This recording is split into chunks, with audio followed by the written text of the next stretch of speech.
Le Seigneur soit avec vous. Et avec votre esprit. Évangile de Jésus-Christ selon saint Jean. Gloire à toi, Seigneur.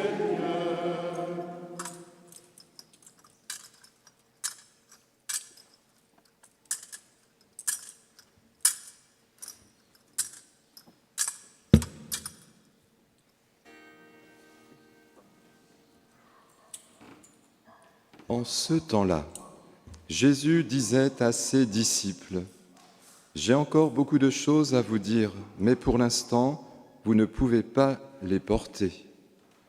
Quand il viendra, lui, l'Esprit de vérité, il vous conduira dans la vérité tout entière. En effet, ce qu'il dira ne viendra pas de lui-même, mais ce qu'il aura entendu, il le dira. Et ce qui va venir, il vous le fera connaître. Lui me glorifiera, car il recevra ce qui vient de moi pour vous le faire connaître. Tout ce que possède le Père est à moi. Voilà pourquoi je vous dis, l'Esprit reçoit ce qui vient de moi pour vous le faire connaître. » Acclamons la parole de Dieu.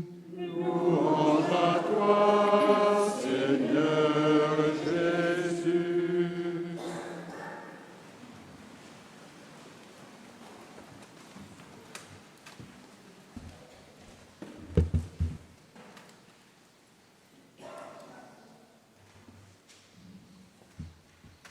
Tout au long de cette année jubilaire, nous sommes des pèlerins et nous faisons l'expérience que l'espérance ne déçoit pas. C'est ce que l'apôtre Paul vient de nous rappeler. Et cette espérance ne déçoit pas tout simplement parce que Dieu ne déçoit pas. Dieu, jour après jour, déverse son amour en chacun de nos cœurs humains, pour que notre humanité retrouve sa véritable dimension, sa vraie saveur d'enfant bien-aimé du Père. Co-responsable avec Dieu de l'accomplissement de l'œuvre de son amour à travers le temps. Et c'est là qu'aujourd'hui l'Église nous invite à célébrer ce beau et grand mystère de la Sainte Trinité. Dès le début de notre prière communautaire, mais cela est vrai aussi lorsque nous prions dans le secret de notre chambre, nous traçons sur nous le signe de la croix en disant « Père, Fils et Esprit Saint ». Et nous nous souvenons peut-être qu'au jour de notre baptême, nous avons été plongés dans la vie même de Dieu, Père, Fils et Esprit Saint. La célébration de l'Eucharistie est une action de grâce au Père par le Fils et dans l'Esprit. Et puis dans un instant, lorsque nous serons envoyés en mission, nous serons revêtus de la bénédiction de ce Dieu Père, Fils et Esprit Saint, qui nous accompagnera pour que la mission qui nous est confiée, nous puissions l'accomplir. Alors, est-ce que ce que je viens d'évoquer ne sont que des références virtuelles ou théoriques? Où en sommes-nous concrètement de notre relation personnelle avec le Père, avec le Fils et avec l'Esprit? Où en sommes-nous de notre relation d'amour, de communion, de vie avec ce Dieu qui est un, mais qui pour autant n'est pas solitaire?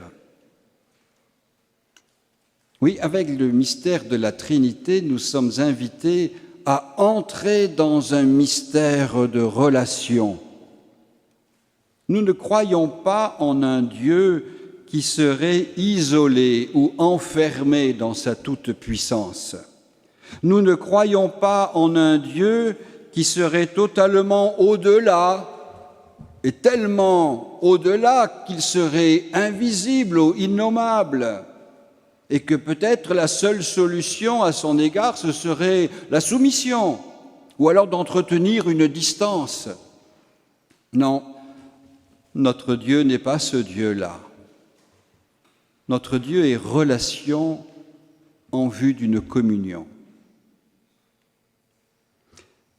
Alors revenons à l'affirmation fondamentale de notre foi, qui est vraiment une bonne nouvelle, qui est pour toute l'humanité. Et les événements du monde nous montrent que cette bonne nouvelle, il est urgent que nous la proclamions, que nous l'annoncions et surtout que nous la vivions.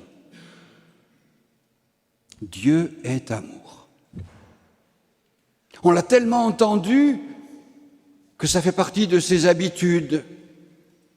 Mais est-ce que nous prenons vraiment la mesure de ce que cela signifie? Dieu est amour, et l'apôtre Paul vient de nous dire que cet amour a été répandu en nos cœurs, non pas simplement compté, émietté, il a été répandu. Car lorsque Dieu donne, il donne en plénitude, il ne mesure pas son don.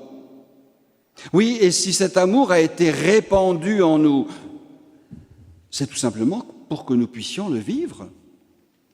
C'est tout simplement pour que notre vie devienne concrètement un rayonnement d'amour. C'est tout simplement pour qu'à travers nos actes et nos engagements, nous soyons des serviteurs de cet amour, que nous le rendions présent, non pas comme ces formules que l'on répète un peu à la mode publicitaire, mais que ce soit l'engagement réel, concret de notre vie. Et là, nous apprenons tous, quel que soit notre âge, jour après jour, à vivre en enfants bien-aimés du Père, en frères et sœurs de Jésus, en artisans d'unité et de paix dans l'esprit. Si nous voulons que cet amour existe et dure dans le temps, il a besoin d'être partagé et accueilli. Chaque jour, nous sommes ainsi appelés, dans la diversité de nos vocations personnelles, à faire le choix de l'amour, à être inventifs et audacieux pour mettre cet amour en pratique, non pas simplement la répétition de ce qu'on a toujours fait, mais audacieux et inventifs. En dehors de cet échange vital qui est fait de dons et d'accueil, l'amour, notre amour, prendrait le risque d'être défiguré et dénaturé. Le mystère de la Trinité que nous célébrons aujourd'hui n'est pas d'abord un mystère à expliquer, à décortiquer, en mettre en équation. C'est d'abord un mystère à contempler.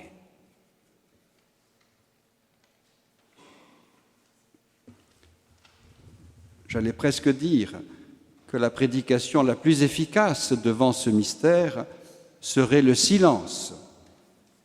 Mais je ne veux pas vous décevoir.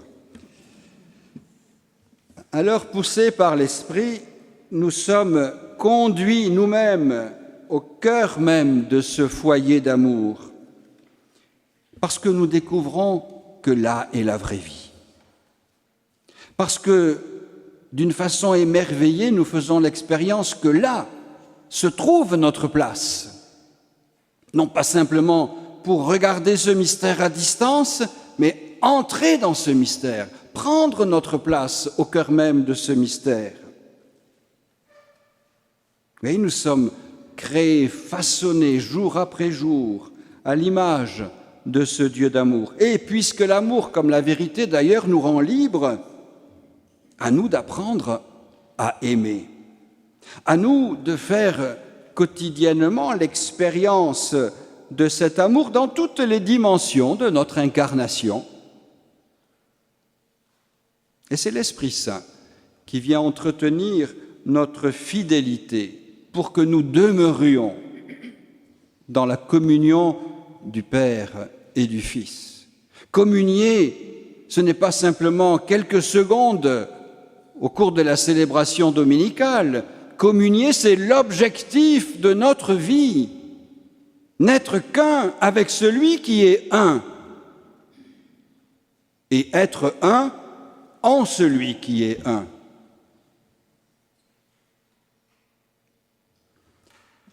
Nous allons vers la Trinité comme on va vers une source, et nous marchons vers la Trinité comme nous avançons vers un but, une source, parce que c'est du Père, du Fils et de l'Esprit que jaillissent toute vie et notre vie, d'où la nécessité, d'où l'urgence de protéger cette vie, toute vie, de valoriser cette vie, toute vie. Nous marchons vers ce but, car c'est auprès du Père, du Fils et de l'Esprit qu'est notre vraie place pour l'éternité. Le banquet des noces nous attend. Nous y participons déjà, mais nous serons émerveillés lorsque, accueillis dans la lumière glorieuse du ressuscité, nous découvrirons notre place auprès du Père et du Fils et de l'Esprit. Oui, ainsi toute notre vie est en Dieu et toute notre vie est pour Dieu. Là se trouvent nos racines, là aussi se trouve la promesse de notre fécondité. Nous avons entendu le chant du psalmiste. Peut-être nous demandons-nous, en nous regardant, mais qu'est-ce que l'homme, Seigneur, pour que tu penses encore à lui ? Toute l'œuvre de la création, comme celle de la rédemption, nous montre que le Seigneur pense à nous, agit pour nous, se donne à nous. Nous sommes l'ouvrage de ses doigts. Nous sommes les partenaires de l'alliance qu'il veut sceller avec chacune et chacun d'entre nous. Nous sommes les destinataires de son amour. Et c'est lui qui nous couronne de gloire et d'honneur en nous associant en son œuvre, disant ainsi que nous sommes son espérance.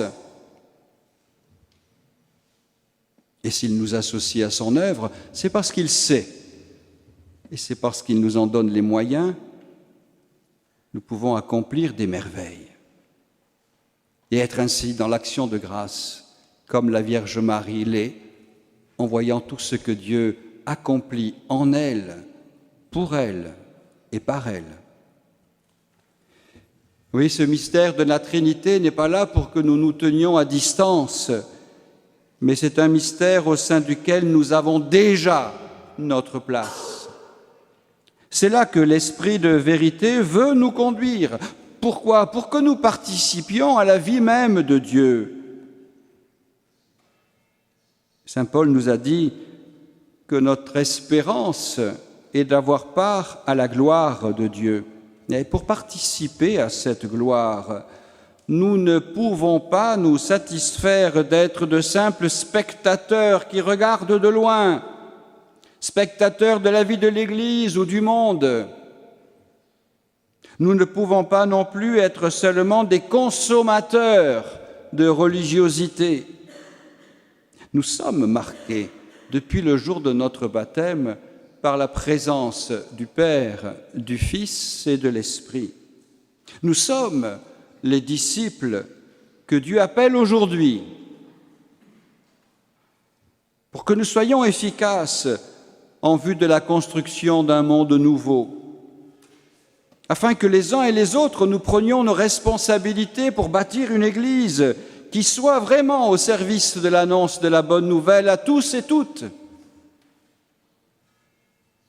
Oui, chacun de nous a une part de responsabilité et chacun de nous a la capacité de participer à la mission commune. Alors soyons à l'écoute des appels de l'Esprit. Il nous appartient d'accueillir ce renouveau que va susciter en nous l'accueil de l'amour de Dieu. L'amour n'est pas dans la répétition. Il est dans le toujours nouveau. Avec le Père, soyons au service de toute vie, dans une attitude d'accueil bienveillant et d'accompagnement respectueux de l'autre. Avec le Fils, apprenons les paroles et les gestes du serviteur, qui va jusqu'au bout lorsqu'il s'agit d'offrir sa vie pour ses amis. Et avec l'Esprit, cultivons les liens d'unité, travaillons sans relâche en vue de la communion, afin que la communion gagne sur la division, afin que la paix fasse taire tout bruit de guerre. C'est ainsi que dès à présent, la gloire du Père, du Fils et de l'Esprit nous revêtira. Et c'est ainsi que nous vivrons pleinement alors notre vocation de disciples missionnaires, dans la joie de l'accomplissement de notre baptême. Alors au cœur de notre vie, au cœur de notre expérience de relation avec Dieu, nous pourrons sans cesse redire « Mais oui, Seigneur, c'est bien par toi, Jésus, avec toi et en toi, que tourner vers le Père et dans la communion de l'Esprit, tout en nous est gloire. » Ce sera l'expérience, que l'espérance ne déçoit pas.